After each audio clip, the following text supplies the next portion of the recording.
இயேசு கிறிஸ்துவின் இன்ப இனிய நாமத்தில் வாழ்த்துகிறோம். இன்றைய வேத வசனம், நீ விசுவாசித்தால் தேவனுடைய மகிமையை காண்பாய். யோவான் 11:40. Today's Bible verse. Did I not say to you that if you would believe, you would see the glory of God? John chapter 11:40.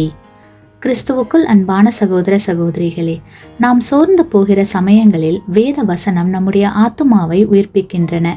நம்முடைய வாழ்க்கையில் காணப்படும் எல்லா அவிசுவாசங்களையும் தேவனுடைய பாதத்தில் இன்றே சமர்ப்பித்து விட வேண்டும். அசைக்க முடியாத உறுதியான நிலைவரமான விசுவாசத்தை நாம் எல்லோரும் தேவனிடத்திலிருந்து பெற்றுக்கொள்ள வேண்டும். மனிதர்களை பார்த்து நம்முடைய விசுவாசத்தை இழந்து போகக்கூடாது. எந்த சூழ்நிலையிலும் நாம் தேவனை மாத்திரம் நோக்கி பார்க்க வேண்டும். அப்படிப்பட்ட கிருபையை நாம் கர்த்தரிடத்தில் இருந்து பெற்றுக்கொள்ள வேண்டும். எந்த நொடியிலும் நம்முடைய துயரத்தை நம்முடைய தகப்பனால் தீர்க்க முடியும் என்று முழு இருதயத்தோடு பரிபூரணமாக விசுவாசிக்க வேண்டும். நம்மை கண்ணின் மணி போல பாதுகாத்து எல்லா தீங்கிற்கும் விலக்கி காக்க வல்லவராய் இருக்கக்கூடிய நம்முடைய பிதாவினிடத்தில் முழு விசுவாசத்தோடு இருக்க வேண்டும்.